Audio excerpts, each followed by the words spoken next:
এখান থেকে স্বাগত জানাচ্ছি। আমরা দেখতে পাচ্ছি হাতুগুড়ি আনন্দ পাঠশালা একটি হত্যাকাণ্ড ঘটেছে। আমরা যদি একটু দেখাই,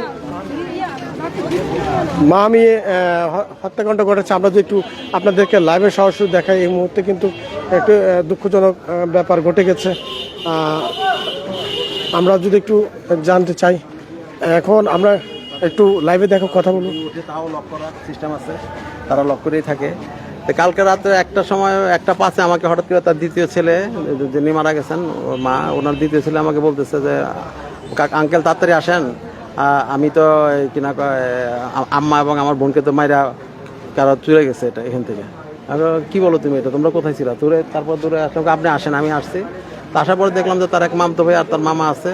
তো দেখলাম যে তার মাকে সামনের বিছনাতে, ড্রয়িং রুমের বিছনাতে উপরে পড়ে রয়েছে, বালিশের মধ্যে হালকা রক্ত দেখলাম। আর আরেক বোনের ভিতরে সেই অবস্থাতে দেখলাম মৃত অবস্থাতে পড়ে রয়েছে। তো এটা দেখলাম, আমি বললাম তো পুলিশে বলছে কিনা? হ্যাঁ পুলিশে বলছে। তারপরে পুলিশ আস্তে আস্তে যা ঘটলো, তো পুলিশ অনুমান করছে আর কি যে দুপুরের অথবা 2টা-2:30টার মধ্যে তাকে মারা হয়েছে।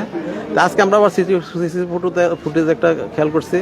সিসি ফুটেজে আসছে যে কালকে 8:08 একজন লোক তাদের বাসায় গেছে। এই ভদ্রলোক বেরোইছে 11:20, আবার 11:34 আবার তাদের আবার ব্যাক করছে। এমনি তারা কনজারভেটিভ, খুব একটা মানুষের সাথে কথাবার্তা বলে না, আমার সাথে খুব একটা বলে না, কিন্তু এই লোক সারাদিনই তাদের বাসায় দিয়েছিল। আর এই লোকটা বেরোনোর সময় পর্যন্ত, কারণ এটা একটি স্কুল, আপনারা যেখানে দাঁড়িয়ে রয়েছেন, এটা একটা কিন্ডারগার্টেন ক্লাস 3 পর্যন্ত পড়ে। তো স্কুল যতক্ষণ খোলা থাকে ততক্ষণ এনে সিসি ক্যামেরা চলে। এটা মূলত বাচ্চাদের সুবিধাতে এটা করা হয়েছে আর কি, যাদের নষ্ট না হয়। তো সেক্ষেত্রে দেখা গেছে এর সময়ের মধ্যে এই ছেলে আর বেরোয় যায়নি এই লোক। এমনি পুলিশ আসছে পরে, তারা কথাবার্তা পরে বলাবলি করতেছে শুনলাম আর কি, যে দুপুরবেলার মধ্যেই এদেরকে। ওই যে ব্যক্তি যে বের হয়ে গেছেন, ওনাকে আসলে চিনতে পারছেন? এটা তো আমার তো চেনার প্রশ্ন, কারণ সে এলাকার কেউ না, কারণ তারা কেউ চিনে কিনা, এটা হলো মূল কথা আর কি। আমরা জানতে পারলাম যে মানে যিনি শিক্ষার্থী ইউনিভার্সিটি, তিনি আসলে এক ভাই এক বোন পরিচয় দিতেন। না, দুই ভাই, তারা দুই ভাই, এক ভাই এক বোন পরিচয় দিতেন। হ্যাঁ, এরকমটা শুনতে পারছি আমরা। না, এটা তো জানি না। এখানে তো তারা দুই ভাই এক বোন। যে ছেলেটা আসছিল, অনেক ফোন দিছে আপনাকে, সে কি মাঝে মধ্যে বাসায় আসতো? সে তো মার সাথেই থাকতো। ছেলে মার সাথে থাকে? হ্যাঁ ভাই, সেই পিজেডে চাকরি করে, সে আইনতে পাস করছে, সে এই পিজেডে একটা কোম্পানির পরিবেশ অফিসার হিসাবে আছে। আর বড় ভাই যে সে অ্যাডভোকেট ইসেতে, কিনা বলে সুপ্রিম কোর্টে। কালকে রাতে 11টার সময় তারা বড় ছেলে কিন্তু আসছে, কিন্তু সে মাকে ডাকিয়ে তুলে নাই। তাই আমি বললাম, তো তুলে কেন? কাই মরছে, আম্মা ঘুমাই রয়েছে। তো তুমি দরজা কীভাবে খোলা পাইলা? আমি কলিং বেল দিচ্ছি, আম্মা উঠে না, এরপরে দরজা ধাক্কা দিয়ে দিই, দরজা খোলা। তো আমার ঘরে লাইট বন্ধ, আমার এরপরে আমি খুলি নাই, ভাবছি ঘুমাই গেছে। তো আমার ছোটো ভাই তখন ঢাকা থেকে আসতেছে, কারণ শুক্রবার দিন নাকি ছুটি নিয়ে একদিনের তার ছোটো ভাই তার শ্বশুরবাড়িতে গেছে ঢাকায়, তার ছোটো ভাই আলামিনের আর ছোটো সাথে। তো সে আস্তে আস্তে 12টা বাজে। এর মধ্যে তারা এখন মানে এরপরে ই করছে না, কিন্তু আমাকে জানা যায় আরও 1 ঘন্টা পরে গিয়ে জানাইছে যে আম্মা মারা গেছে। তো এখন বাস্তবতার সাথে আসতে গেলে তারাও ঘাবড়ে যেতে পারে, এটা বলা অপেক্ষা রাখে না, চিন্তা করে না কেউ এগুলো নিয়ে। তারপরে পুলিশ আসার পরে আসছে, সবাই আসছে, এরপর লাস্ট মর্গটাকে নিয়ে গেছে। এখন তদন্ত বেড়ে অ্যাকচুয়ালি বোঝা যাবে ব্যাপারটা কি ঘটছে। এর আগে কিছু বোঝা যাবে না। এখন আপনাদেরকে যদি এক ভাই এক বোন বলে থাকে, এটা তো কঠিন ব্যাপার, এটা তো জানি না। এটা তাদের সাথে কোনো শত্রুতা থাকতে পারে কি? একবারেই নাই, একেবারেই নাই। আচ্ছা, দ্বিতীয় বিষয়, যারা মারা গেছে তাদের নামটা, আর যারা মারা গেছে মার নাম আমি জানি না, তবে যে ছাত্রীটা মারা গেছে রিঙ্কি নাম, সে কুমিল্লা ভার্সিটিতে আছে, শুনছি পাবলিক হ্যাঁ সুমাইয়া পাবলিক অ্যাডমিনিস্ট্রেশন আছে। ওই যে ওর ভাইয়ের নামটা কি? ওর ভাইয়ের নাম, এক ভাইয়ের নাম, বড় ভাইয়ের নাম ফয়সল, যেটা ইসেতে আছে অ্যাডভোকেট ঢাকাতে, আর ছোট ভাইয়ের নাম আলামিন। আপনার পরিচয়টা একটু? আমার নাম আনিস ইসলাম রানা। মূলত এটা আমার পৈতৃক বাড়ি, আমার বাপ দাদা সম্পত্তি আনিস ইসলাম রানা আমি আর কি। এই পুরো বাড়িটা আমাদের, এটাও আমাদের বাড়ি। এখানে দোতলায় তারা ভাষাটা। হ্যাঁ, প্রতিষ্ঠাতা আপনার?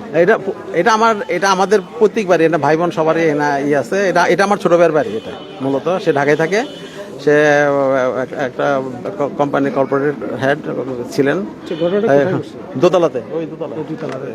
প্রিয় দর্শক, আমরা একটু জানতে পারলাম, আপনারা দেখতে পাচ্ছেন, যদি ঘটনাটা একটু দেখাই, ঘটনাটা ঘটছে আপনার ঠিক এই জায়গায়, এই বিল্ডিংয়ের 2 তলাতে এই ঘটনাটা ঘটছে। আর আমরা এই মুহূর্তে অসংখ্য মানুষ দেখতে পাচ্ছি, আপনারা দেখতে পাচ্ছেন এই মুহূর্তে আমরা।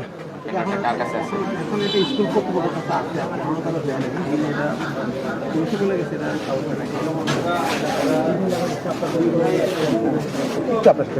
আমি সাংবাদিক, আমি কথা বলতে পারবো, স্টেটমেন্ট দিতে পারবো না। অন্য কারা যারা সহযোগী দেওয়া যায়, তাহলে আপনি জানেন না, দেওয়া যায়। এখন তারা তো বলতেছে তারা দিবে। আচ্ছা, বাইরে কোথায় থাকতো? ঢাকায়।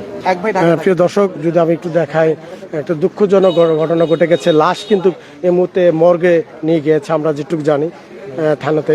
আর এসব একটু সাধারণ মানুষ হিসেবে একটু যদি বলতেন, যিনি মারা গেছে ওনাদেরকে চিনেন কিনা, আপনাদের কেউ হয়? হ্যাঁ, না আমার কি হয় না, আমি হচ্ছে মানে এটা আমার দেবরের বাড়ি, আচ্ছা আচ্ছা। বুঝছেন, মানে ভাড়া থাকে ওরা, ওইভাবে চিনি। আচ্ছা, যিনি নিহত হয়েছেন মহিলা, ভদ্রমহিলার নাম জানেন? ওনার নামটা না আমি এটা বলতে পারছি না, মেয়ের নামটাই জানি, রিঙ্কি নাম। আচ্ছা, কোনো ওদের সাথে পুরনো জ্যাদ ধরে কোনো শত্রুতা আছে কারোর সাথে মনে হয়? এইগুলো না, মানে ওদের ইন্টারনাল কোনো কথা বলতে পারছি না, মানে জানি না।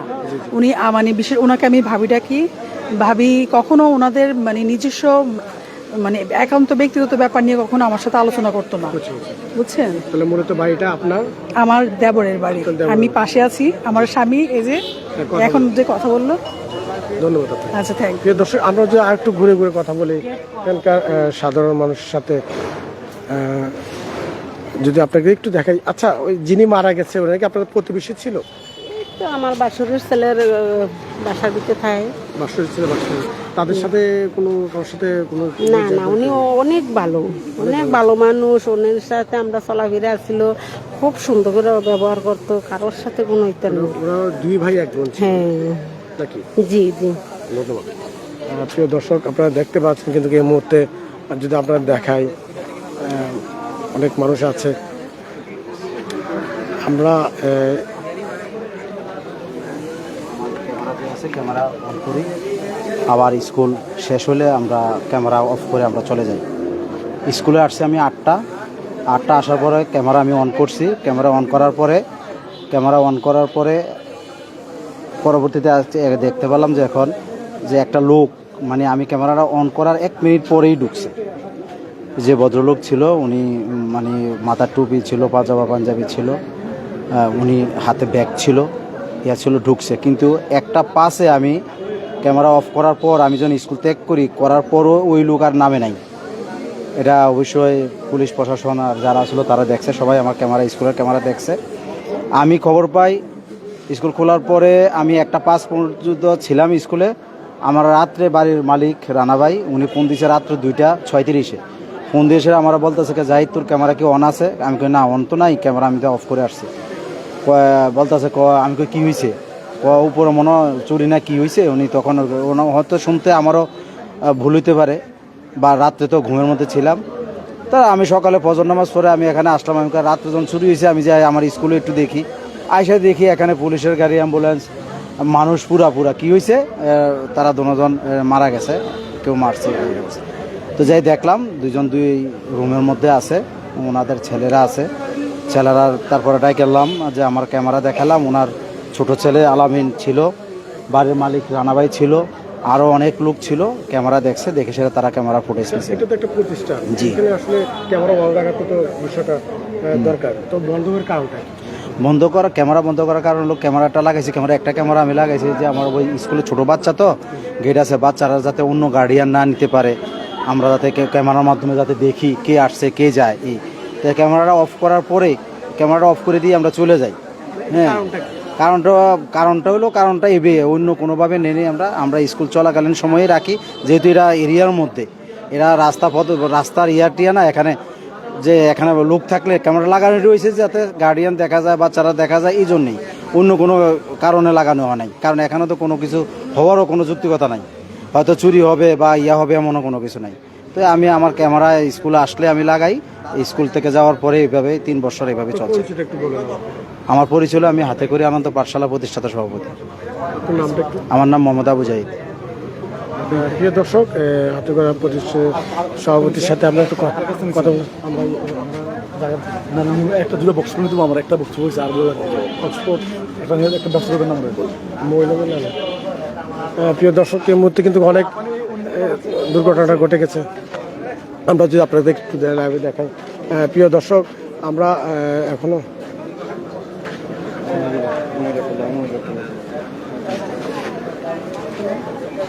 আপনি তো নিচ্ছেন, আমি নিছিলাম না নিছিলাম আপনি নিচ্ছেন নিছিলাম আপনার কথা বলছি অল্প নিচ্ছেন তো আপনি নিচ্ছেন।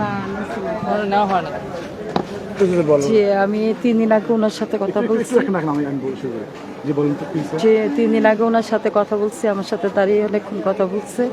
আমি রাত্রে 5টার সময় ওনার খবরটা শুনি, মৃত্যুর খবরটা শোনার পর দৌড়ে আসছি 6টার দিকে। এসে আমি দেখলাম যে পুলিশ আসছে, বন্ধ করে দিয়েছে, এই জায়গা দরজা বন্ধ করে দিয়েছে, আমরা ঢুকতে পারি নাই। তারপরে দেখতেও পারলাম না। পরবর্তীতে রাত 6টা 7টা পর্যন্ত আমরা লাশ দেখার জন্য চেষ্টা করলাম। পরে ওনারা গাড়িতে করে নিয়ে যেছে। তো কী কারণে কেন এইভাবে মা মেয়েকে মারা হলো, এটাই কষ্ট। আর আমার বাসাও গিয়েছিল উনি সে খুব আন্তরিক ছিল। মাটা মেয়েটাও খুব ভালো ছিল, পিঙ্কি ভালো ছিল। 2 দিন আগে আমার সাথে কথা বলছে, 2 দিন আগে কথা বলছে। আমি বলছি বাড়িটা থেকে না, আপনি চলে আসেন, আমাদের এখানে চলে আসেন, এটা নিরিবিলি বাড়ি, তো আপা আমাদের সাথে থাকবেন। তো আপা বললো যে এদিকে বাসা দেখলে বলেন, আমি আইসা পড়ুন না। রুম বেশি না থাকাতে উনি আসতে পারে নাই। ওখানে হাজি বিলাতে ছিল কিছুদিন আগে, হাজি বিলাতে ছিল। ওনার ভিতরে যে মায়া ছিল, উনি সবাইকে তরকারি হইতে, টাকা পয়সা হইতে, আন্তরিকতায় সব সময় করতো। তো ওনার হাজবেন্ড কিছুদিন আগে মারা গেল। তো দুপুর থেকে ছেলেরা যখন পাচ্ছিল না ছেলেটা, তখন রাত্রে আসছে, আসে মোবাইলে পাচ্ছিল না, রাত্রে এসে দেখেছে মা এক রুমে মারা যায়, মেয়েও মারা গেছে। তো সাথে সাথে আত্মীয় স্বজন এবং বাড়িওয়ালাকে বলছে, বলার পরে তখন পুলিশকে ইনফর্ম করছে, 999-এ ফোন দিয়েছে। দেওয়ার পরে সে পুলিশ 2:30টার দিকে আসছে, আর কি খুঁজে পাচ্ছিল না, 2:30টার দিকে আসছে। আমরা 5টার খবর পাইছি। তো এখানে নানির বাড়ি আছে, দেবীদের ওর দাদার বাড়ি, সুজানগর ওদের বাড়ি আছে, ভাড়া দিয়ে রাখছে।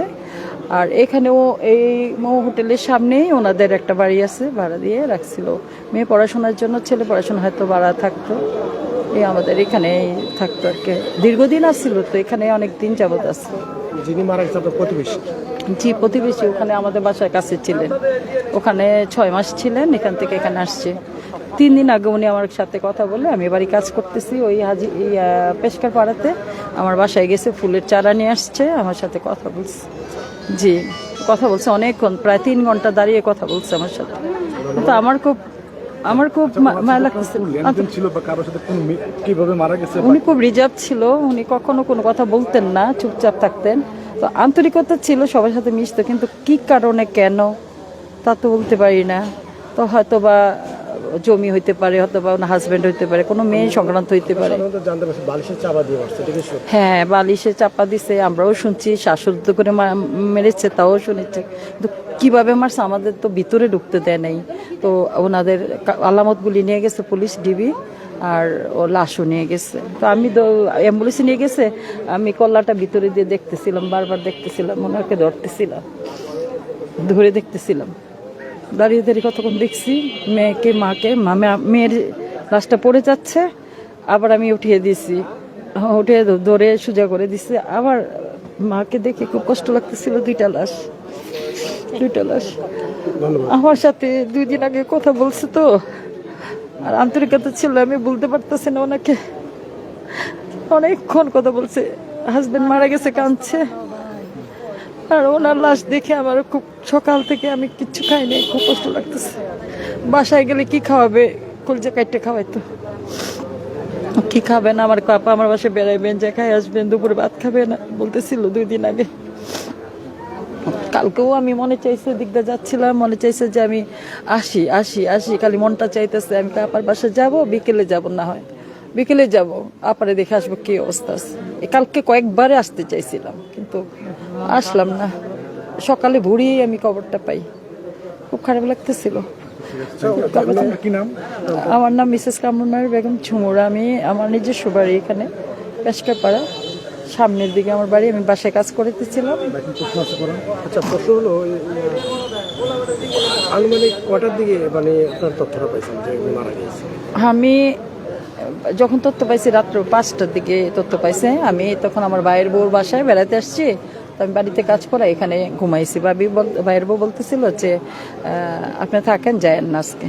তো আমি যায়েন না বলছে, তো আমি কাছে বেড়ালাম। তো রাত্রে এই খবর শুনছি দোতলায় লোক মারা গেছে, দোতলায় লোক মারা গেছে। তো আমি বুঝতে পারিনি, হয়তো ছিলাম স্কুলের মালিকের বাড়িতে, হয়তো দোতলা ওই বাড়িতে মারা যেতে পারে, না কোথাও দোতলা মারা গেছে। পরে শুনতেছি যে হাতে করি দোতলা যখন বলছে, তো আমি ঘুম থেকে লাফ দিয়ে উঠছি, ওটা আর কথা আমার মুখ বন্ধ হয়ে গেছে। যখন হাতে করি দোতলা বলছে তখন তো আমি জানি যে এই লোকটা আমার কাছের মানুষ। তা আর কথা বলতে পারি না, ছুটে আসছি, দৌড়ে ওনাদের নিয়ে আসছি, ভোরে 6টার ভিতরে আসছি, 5:30 6টা তখন আসছি আর কি। প্রিয় দর্শক, আমি এতক্ষণ আপনাদেরকে একটু জানানোর চেষ্টা করেছি, কিন্তু এর মধ্যে কিন্তু অসংখ্য লোক অবস্থান করছেন এই হাতুগুড়ি পাঠশালার মধ্যে। আমি যেটুকু জানতে পারলাম প্রতিবেশীর কাছ থেকে যে বালিশ চাপা হতে পারে ধারণা করা হচ্ছে।